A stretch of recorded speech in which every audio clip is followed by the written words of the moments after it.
So, BuzzFeed posted this, I'll be generous and call it crappy video some time ago. 36 questions that women have for men.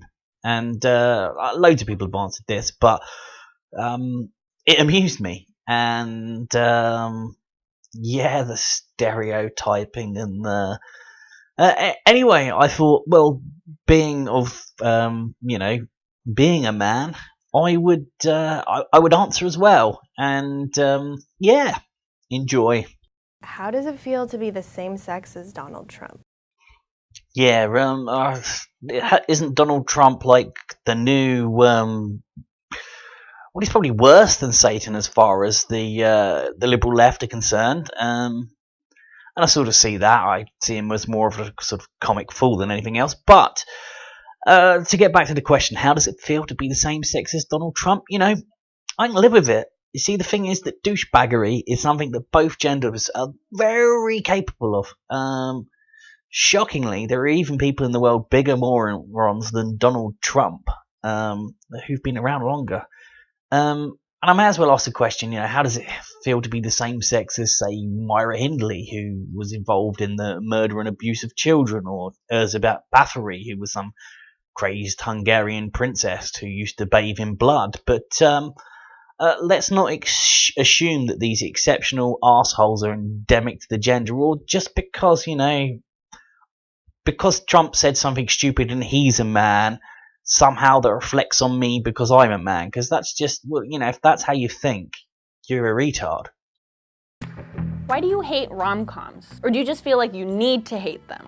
That one's easy to answer. I don't hate rom-coms. I mean, I hate some of them. Bridget Jones's Diary was awful, but others I even have in my DVD collection. And I'm sure there's a genre of movies you dislike. Also, for example, if I go to the cinema and watch an action flick, the audience is predominantly male. Adversely, if I go to a rom-com, the audience is more female. I mean, my question be, why the fuck does it matter if I hate rom-coms? I mean, why does it matter what movies I like and what I don't? Are you the censorship police? Are you, is it your job to tell us what we should and shouldn't like? You automatically assume that you won't like TV or movies that star a female lead.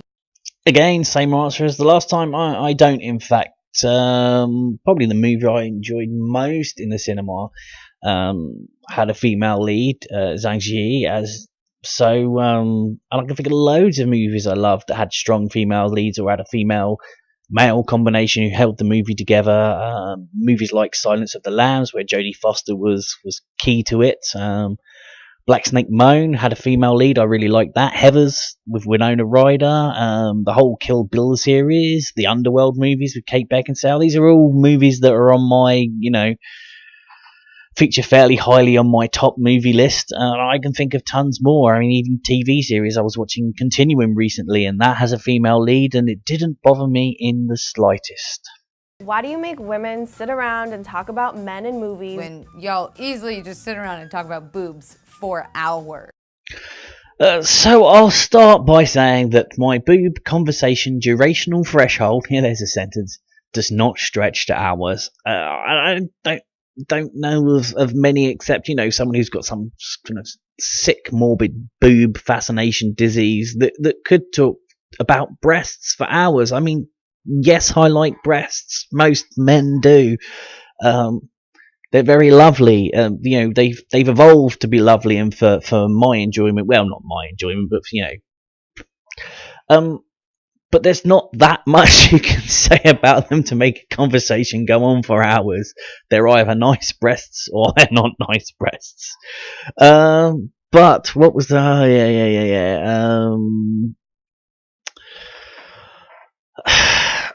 The bit about why women talk about men for hours in movies, I don't know, ask script writers and get something changed about that if it's really not that accurate. I don't listen to conversations that women have with only women because, obviously by sort of default I'm not there. But yeah, we often do pander to comic stereotypes of Neanderthal type behaviour within men's and portray us as slavering primate beasts who think about nothing but sex and food.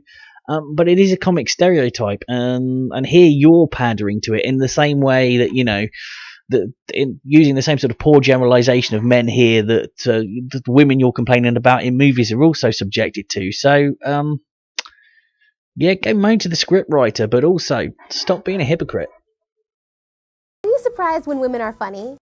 Why am I surprised when women are funny? Well, I'm not. I think Sarah Millican and Shabby Cassandra are two of my favourite stand-up comics, and I can think of plenty of other female comics I think are brilliant, and there's not enough successful female comics. I think part of that is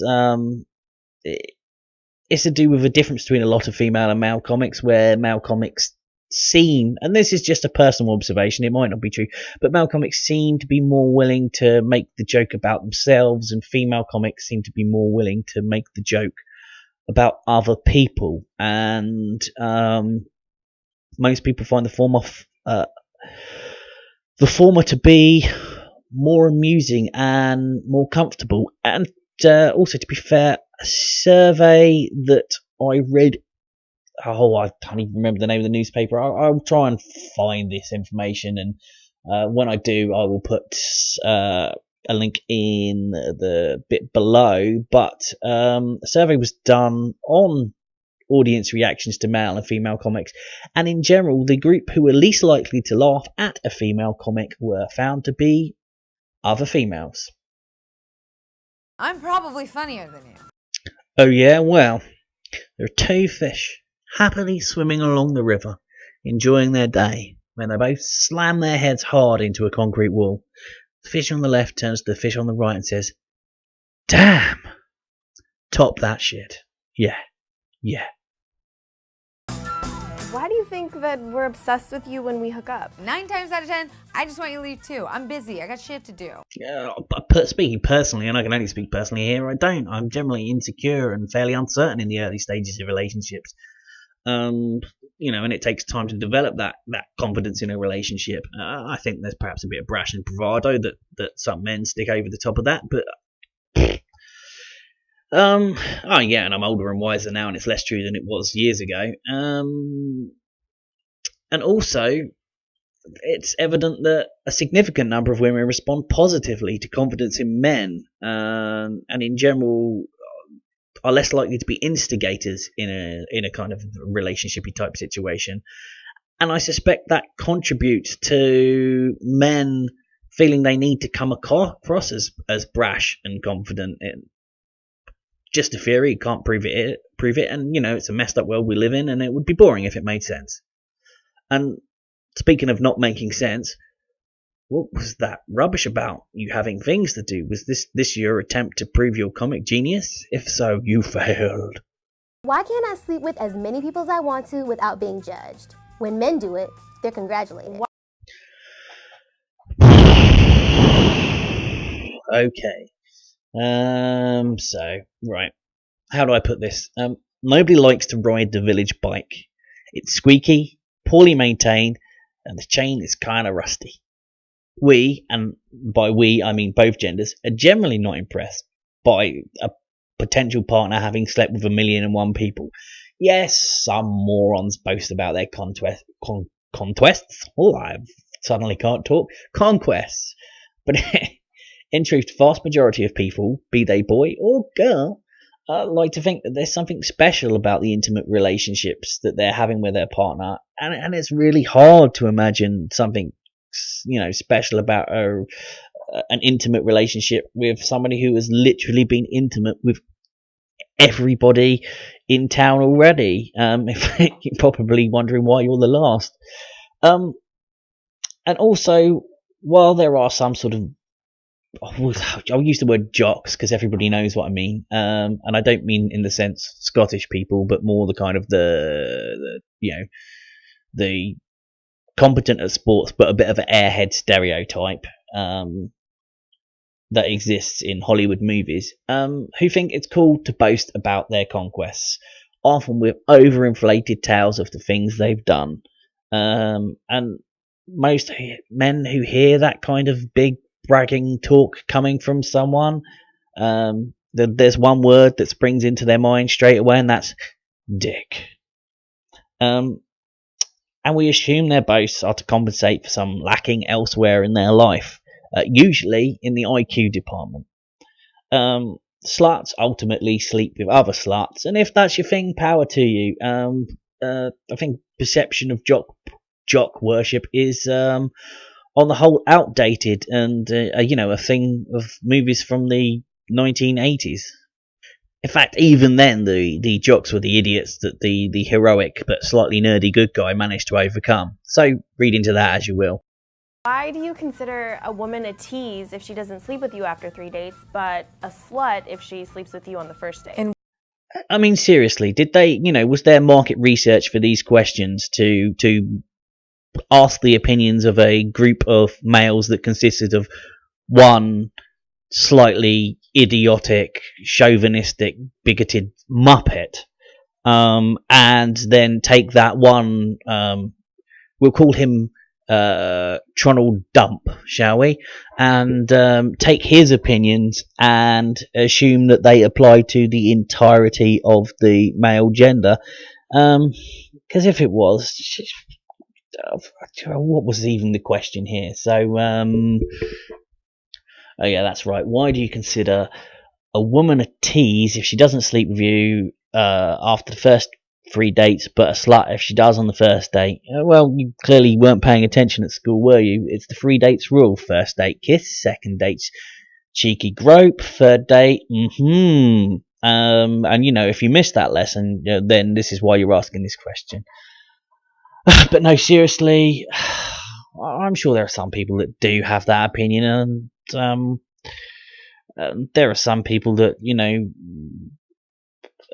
a very, very declining number of people who are waiting for marriage to have their first sexual encounter with both genders, and I suspect that the latter is probably more female predominated than male, but it's just speculation. I honestly think it's up to the individual person what level of sexual promiscuity is their preference. You want somebody who's compatible with you, and if you're the kind of person who wants relationships to develop to a physical level quickly, then a person who has a similar goal, is probably a good choice of partner for you. Perhaps talk to the girl who was, worried that everyone's going to think she's a slut because she sleeps around. Why do you think that just because you're nice to me, I owe you my body? Okay, so I try to be nice to lots of people. Most people, in fact, deserve or have done nothing to mean they don't deserve for me to be nice, because I think it's better to start from assuming that people deserve that you need to be nice rather than making them earn that. I mean, let's give people the benefit of the doubt, eh? But when I'm nice to people, and that could be family, that could be friends, and that could be strangers I meet on the street, I'm nice because being nice is the right thing to do and the right thing to be. And I suppose there's the expectation that people will also be nice back. Not all of them, but I hope it rather than expectation. And that's my motivation. Do unto others, etc., etc. I don't expect sexual rewards in recompense for my holding open doors or helping carry bags or whatever it is I do to be nice to people, being polite, saying good morning, saying bless you after someone sneezes, all these kinds of things. And admittedly, there's a few people who in this world, if they were to, I was to be nice to them, and they would say, thank you for being nice, now would you like to have sex as your reward? I would really struggle to turn down their very kind and generous offer. But as I say, it's not. I mean, in what fucking world do you expect to hold open a door for someone and for them to say, "Oh, thank you for doing that. Oh, I suppose you like sex now." It just doesn't fucking happen. Yeah, just what the fuck. What world does no mean yes? No means no. I guess the world where no means no is some sort of strange backwards parallel dimension where everything's opposite, time goes backwards, up is down, down is up, no is yes, and yes is no, and everything's made of antimatter. But we don't live in that world. We live in a world where no is no. So that's what I think it means. And if you're confused about that, you should be taking vocabulary lessons of some kind. Probably time to go back to school, regardless of what gender you are. But I'm guessing this is a reference to the kind of rape culture that the sort of modern third wave feminists talk about a lot. And there's loads of videos online about that, so I'm not going to get into that here in answer to that question. But just, as far as I'm concerned, no means no, and I think that's true for almost all men.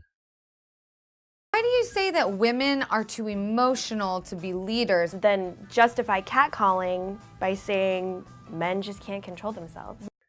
I don't say that about women in leadership roles, and most men who catcall are prized dicks, and that's a pretty weak argument. Why would you ever send an unsolicited dick pic?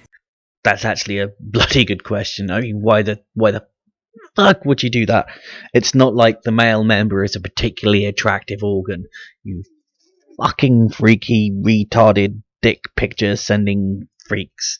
Thankfully, hopefully, please tell me that these people are in the minority. Why do you feel like it's okay to harass women or make offensive comments about women, but when somebody does it to your sister, it's not okay? I don't, and I'm seriously starting to worry about the kind of guys you ladies are hanging out with. Maybe you're making some really bad choices in your life. But I guess in an attempt to take the question seriously and answer it at least a little bit, I mean, in general, it's okay to take the piss of people you don't know. I don't mean it is okay, but I mean, people react. You can make jokes at the expense of strangers, but it's harder to make jokes at the expense of people who are friends or loved ones or family. And I think that rule is fairly genderless. I mean, being mean about anybody isn't a nice thing, but it's not the biggest crime in the world. How does it feel to interrupt me when I'm... Yeah, it makes me feel pretty good. So I quite enjoyed interrupting you there. I'd do it again. But no, I'll let you make your point. How does it feel to interrupt me when I'm in the middle of making a point during a meeting? I really like that the qualifier during a meeting was added at the end there. I mean, did you need to qualify that point? You could have just said, how does it feel to interrupt me when I'm trying to make a point? But anyway, so we'll take it within the context of a meeting if you like, but this applies to any situation. And is this, was the point you were trying to make really fucking stupid and wasting my time or anyone else's time who happens to be there or in that meeting? Because that's normally when I interrupt people, and that is because I am impatient and don't easily tolerate fools. And yes, it's rude. And I assure you, I would not care whether you're a man, a woman, or a talking fucking hamster.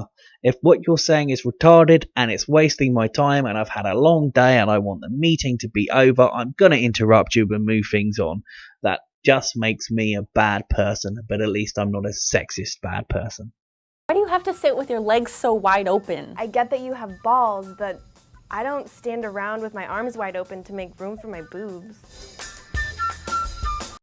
I really loved her bit of strange, funky improv dancing at the end there. I have no idea what it was supposed to fucking be. But the boobs argument, well, boobs aren't actually under your arm, whereas balls are between our legs, and it's more comfortable. Why does it bother you about men sitting comfortably? You don't have to stare at their balls. I don't get this. And yeah, some men sit with their legs very wide apart, and I don't get that, but not very many. I think you're just being, anti-balls here, and I think that's very unfair. You need to understand that this is a sensitive organ, not particularly well placed, and that comes with some downsides. Why are women perceived as the weaker sex, even though we literally birth you? Like watermelons through like this. Why is So why are women perceived as the weaker sex? Well, shall we have a look? Okay, so let's look at some statistics. So there's this wonderful thing that happens once every 4 years where all of the most accomplished athletes and sportsmen of both genders are gathered in one place, and they express their prowess versus each other. And the things that they do are carefully recorded, and world records are kept. So let's have a look at these. I am talking about the Olympics, if you hadn't worked out. We're talking about strength, so let's look at some lifting things. So the all-time women's weightlifting record is 155 kilograms in the snatch and 193 in the clean and jerk. I mean, who called it snatch and clean and jerk? Would they just we need more euphemisms, put in more euphemisms? But anyway, those records are held by Tatiana Kasharina. I've probably crucified your name, I'm very sorry, of Russia. The all-time male record is 213 kilos in the snatch and 264 kilos in the clean and jerk.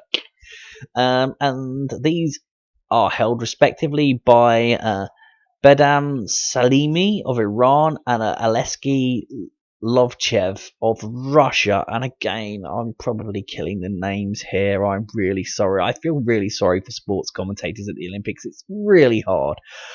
And even when you look at comparable weight categories, like 69 kilos is a category that exists for both men and women. The men's results are significantly better. And yeah, so strength is just a measure of lifting capacity. So let's look at some other things.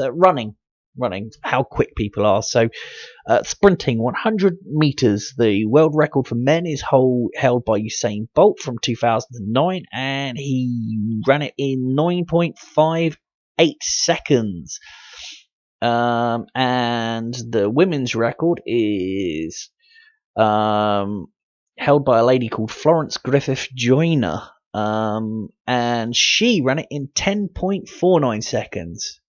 But maybe over longer distances, the ladies will prove that they are the stronger gender at this. So let's have a look at the marathon. So the women's record, we'll start with the women's record first, is held by the amazing Paula Radcliffe, who ran the rather massive distance in a very impressive 2 hours and 15 minutes and 25 seconds. And I'm pretty sure she even managed to break down in tears and poo herself. One marathon, which is also impressive, though not for the same reasons. But her time of 2 hours, 15 minutes and 25 seconds comes in just over 12 minutes after the men's record, which is held by Dennis Caputo Kimito, and I've probably killed his name, who covered the distance in 2 hours, 2 minutes and 57 seconds. Let's have a look at some other sports. So swimming, the 50-meter freestyle award is held by Cesar Cielo for the men in 20.91 seconds, and Britta Steffen for the ladies in 23.73 seconds in the 1500 meters freestyle. Let's do something a bit more distance. The world record is held by Sun Yang for the men at 14 minutes 13.02 seconds, and by Katie Ledecky for the girls in 15 minutes 28 seconds. 0.48 of a second. Throwing then, the javelin, the longest throw by a man is Jan Zelensky at 98.48 meters, and the longest throw for a woman is Barbara Sprakova at 72.28 meters. And yes, Barbara can definitely throw a javelin further than me. She's pretty exceptional at it. And I also appreciate that these examples all show, the absolute bests. But the rules apply to the averages also. there's a reason that most sports have a women's competition and a men's competition, and that's so that we can enjoy women competing at the highest level in the women's competition. Because physically, in most ways, women are weaker than men, which is why they're perceived as weaker. The reason they're perceived as weaker is they are, and yes, um, they do give birth to children, and women have higher pain thresholds than men and a more powerful immune system. And but in terms of raw physical statistics, they are the weaker gender. It doesn't make them worse, and that's not a. We live in a modern society where physical prowess matters less and less every year. Why are we bothered about this? Next question. It's so bad to show your emotions. It means you're human. I'm British. We don't do that showing your emotions nonsense. It makes us very, very uncomfortable, regardless of gender. So let's not make a fuss about it. Let's all just keep calm and carry on. Why are you always trying to prove your masculinity? For we are a competitive gender. I guess it probably harkens back to our genetic origins, where the males competed for the title to be head of the tribe and have the attention of all of the ladies. Why is it bad for men to act like men? Would it be much better if we were trying to prove our femininity? We're a competitive lot. If we, and if we did try and prove our femininity, we would be much better at it than you girls. I mean, how would that make you feel? We're not going to settle for being second at being feminine. So I suspect you've not considered this question properly and the ramifications of it. Yeah. Isn't it ladylike to cuss? When did words get genders? Why? One of the wonderful things about the English language is that words don't have genders. They do, for example, if you speak French. And it makes it really tricky to understand, as far as I'm concerned, and learn. Many people don't struggle with it. But I don't think that was the point you were making. So, how to explain this? Once upon a time, this was an area where women or ladies were far better than men. Sadly, you girls have somewhat stooped to our pathetic level when it comes to deploying the potty mouth. Yes, we almost all do it from time to time. I may have sworn at some point in this video. If I have, no, I won't. I never do. But whoever swears, it's rude, and lady is a term that's male equivalent is gentleman, and I think it's probably fair to say you wouldn't describe, effing and blinding as being gentlemanly either. So let's not make it a gender issue. Cussing, stupid fucking word, but it's rude anyway. Be you male, female, or small girls trying to get attention in a messed up feminist issue promoting video, dropping dem F-bombs. Yeah. What the fuck? I'm not some pretty fucking helpless princess in distress. Aren't they sweet? Why is it your first instinct to doubt women who have been sexually violated or raped? Why? Okay, so I think that is a particularly stupid notion, as far as I'm concerned. I've had the misfortune of seeing, people I know go through the experience of having been sexually assaulted, and when they found the courage to explain to people what had happened, nobody's instinct was to disbelieve them. And I think there's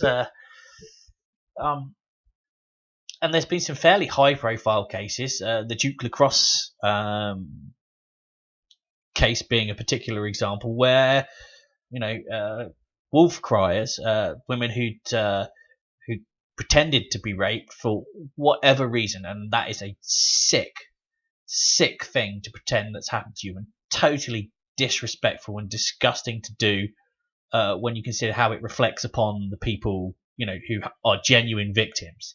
But yeah, have been a number of high-profile cases in recent years of where people have cried wolf, and those who've been accused have had their lives ruined despite being innocent. So I slightly see why some people might be skeptical. I think really it depends on the integrity of the person that's telling you, and if you think they're the kind of person that would lie about that, then there's presumably a reason for that. So I certainly look up the Duke Lacrosse case. That was an example where US regulations really let down the person who was the accused. But so yeah, I just think that doesn't reflect the reality. It genuinely, in most cases, the vast majority of cases, women are believed when they say that they've been sexually assaulted, and that's right. That should be right. How do you assume a woman's angry because she's on her period? It's called Occam's razor. See Sherlock Holmes for more details. Why do you think women that wear makeup are false advertising? We can say the same thing about your dick size. So the dick size thing I don't get. I mean, unless she's talking about guys who roll up a sock and stuff it down, and if they do, how fucking pathetic they are. Or they must be really tiny if they're that insecure. Or these are the guys who are sending the unsolicited dick pics. And perhaps they're enhancing themselves in the picture. I've never received an unsolicited dick pic, so I don't know how this really works. And that's not a cue for people to start sending them to me. I really don't want to see your schlong. You can stay away. But no, I wouldn't describe it as false advertising. There are some people that put on too much makeup, but they're, as far as I'm personally concerned. But if that makes them feel confident, that makes them happy within themselves, then power to them. I don't expect the whole world to cater to my personal aesthetic preferences. And that the same applies to piercings or people who have tattoos, how people choose to dress. These are all ways that we use to make ourselves appear a certain way to the world. And piercings, for example, some people find nasal piercings or piercings around the eye or tongue piercings repellent, and other people find them attractive. So we are a species that has different tastes and different preferences, and all power to people. Be yourself. And if you don't like how some people appear, you should be welcome to that, because they shouldn't be offended. Well, I mean, they can be offended, but we all have a sacred bloody right to be offended that we forget about. But we shouldn't be trying to stop people from appearing how they want to appear, I guess, is what I'm trying to say here. I don't know. I've lost the plot. These questions are destroying my mind. Why isn't it weird that there's a bunch of old white men sitting in a room making legislation about what I can and can't do with my body? This is obviously a very US-specific question. Our government is predominantly Caucasian male, but it does have, I think, probably better representation of other ethnicities and ethnic minorities than the US government does, especially the opposition party, the Labour Party in Britain. The shadow cabinet is pretty representative. So I won't comment about this. All I can say is, you live in a democracy, vote for other people if that's a problem. But no, I don't. And the fact that you have to ask is kind of a damning indictment of the education system wherever you are. Why are straight guys so obsessed with lesbians? No, really, I have nothing to say on that. How does it feel to get kicked in the balls? It really hurts, and I'm glad you're asking the serious questions now. Ever get tired of trying to be manly all the time? Yes, I do, which is why I do what most men do, which is to spend lots and lots of time acting like a child and playing with toys. Yeah. Why are you so afraid of gender equality? Okay, so a serious question. I'll give it a serious answer. I actively promote gender equality, and I'm also not ignorant of the evidence that shows that the more gender equal a country is in the world, the ones that are more gender equal have the highest levels of success and happiness within their population. Empowering 50% of your population and utilising their skills and abilities rather than leaving them redundant could only benefit society. I mean, it's just simple maths. Gender equality is, however, a double-edged knife, and we need to do our best to make sure the balance is kept in the middle and doesn't tip one way or the other. We also need to be patient and realise massive social changes need to be organically developed, processed to be sustained. Ramming it home fast and trying to make radical, rapid change rarely works, and it just causes things to shatter and get ballsed up. So, yeah, that's my thoughts on that. Why do I deserve to be paid less than you? In what world does 77 cents equal a dollar? In what world does 68 cents equal a dollar? How is that fair? You're asking how you deserve to be paid less than me. Well, it depends what you do. Didn't you work harder than me? Does your work require a particular skill set that's hard and rare to find, whereas mine, what the hell do you do? I guess actually what you're alluding to here is the gender pay gap issue, and I've made a whole video on this, so I'll be brief here. The answer to this is no. No, there isn't a world where it's fair that women are paid less than men, or men are paid less than women for doing equivocal work. My question, however, in return is, are you paid less than me? If so, why? Is it because of the choices you've made in your life, or is it because of a patriarchal conspiracy that flies in the face of equal pay laws and aims at keeping you oppressed? If you know the answer, please show me the proof. Right now, I don't think proper evidence exists for either case. I think it probably the former is more likely, that it's about lifestyle choices, career choices, and so on and so forth. Because if there is a patriarchal conspiracy, God damn it, they haven't invited me to the party, and I should be there. As for the last bit of your question, in what world does 77 or 68 cents equal a dollar? First of all, well done on being consistent on your sources of information. It's obvious that at least one of those sources can't be credible if the other one is right. But to answer the question, it's when converting US cents into Australian dollars, because 77 cents is actually worth US is actually worth 1.07 Australian dollars as of the day I posted this Are you video. intimidated by a woman who makes more money than you? That's awesome. More money. Yes, it is. I would love to be a kept man. I'm not, and I think to be fair, the image of the man as the bread earner and the woman who's the person who stays back home and raises the kids, etc., is one that's slowly fading. And as I talked about earlier, change has to be organic. It's not going to happen overnight. It takes generations for a massive kind of cultural shift like that to come about, but we're on the right path, and that's a good thing. Why are opinionated women seen as bitches? When opinionated men are seen as bosses. I just think, opinionated people are seen as assholes regardless of their gender, and I appreciate that I'm here ranting on YouTube, which makes me an opinionated person, so I'm calling myself an asshole. I didn't really think this through, did I? Why aren't you speaking up when you hear your male friends behind closed doors make jokes that are offensive to women? Well, firstly, I'm a bit circumspect about who I call friends. So I don't really hang out with people who spend their time cracking non-stop sexist jokes. For one thing, I don't think they're very funny.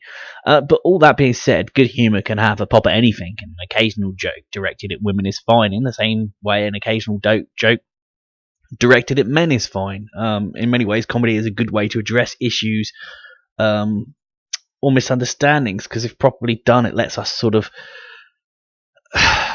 discuss a subject in a way that's less taboo and feels more safe. My fault, anyway. Of recognizing your own privilege doesn't mean you're a bad person. Just recognize it and do something about it. Okay, so here is me recognizing my privilege. I have the privilege to live in a first world country. That means I'm not starving. I don't have to live in a war zone. I have a comfortable heated house that's safe. I have free healthcare available to me. And if things go wrong in my life, the state will support me and make sure that I'm not left, you know, impoverished and suffering. And yes, the state is not perfect, and occasionally people fall through the net. But in general, I am very fortunate to live where I do, in the way that I do. I would say that privilege is the wrong word, and it's fortune. And in terms of gender issues, well, I'm privileged to live in a country that has equality laws that cover pretty much everything. And I'm lucky because I benefit from the empowerment of women that has happened in this country and in our society over the last 200 or so years. Praise be to the likes of Anthony Bentham and John Stuart Mill, some of the first philosophers to talk about the importance of women and them participating and taking part in society. I mean, they were supporters of women having the vote a long time ago. And I'm privileged and fortunate to live in that kind of a world. Now, in terms of privilege I may have as a man over a woman, I'm sure there are some, and there are some in the reverse. You know, the privileges that women enjoy of I'll describe it as social form. You know, people being more willing to open doors for them or carry bags. And yes, I know some women find that kind of thing condescending, and some women don't like it, but it is a privilege, whether you like it or not, that men don't enjoy. And I'm in return, yes, I'm sure that there are I know that there are situations where women feel less welcome in an environment because it's heavily male predominated, and again that works in reverse. But I don't think it's an unfair society. It's not denying people, women, a chance. It's not taking away their voice. It's not making them second place the whole time. It may not be 100% perfect, and we may not have got the balance quite right, and I think in some areas it tips one way and in other areas it tips another. And it's important that we acknowledge that and continually work to try and tweak it. But women aren't some oppressed mass who are suffering under the yoke of a misogynistic patriarchal society. That's just nonsense. As for some of the questions in this video, well, not my video, obviously, the original one. Please stop shamelessly stereotyping men. We don't like to be portrayed as bigoted meatheads. It's not fair. Frankly, it's cheap. And it's easy. Now, if this was done for comic reasons, but I don't think it was, but if it was, that'd be fine. These are all good things to make jokes about. You know, why can men talk about boobs for hours on end? It's the topic of a joke, not a serious conversation by intelligent people. And I guess pretty much that's my parting statement. And I'm going to end saying that we aren't all Donald Trump. We may have the same organ between our legs as him, but that doesn't make us the same. Please stop equating us with him and any other man that's done something bad or horrible. That in the same way that it would be unfair for us to blame you for the actions of every single woman who's done something horrible. That's just stupid logic. And this video has gone on far longer than I expected, so thank you if you've got this far for listening and putting up with my ranting and my brain slowly deteriorating throughout the course of answering this shit. I hope to see you on the next video, and I will try and do something that's not on a gender issue, because I've done a couple on the issue of gender equality now, and it's time to do something different. So I will see you guys on the next one.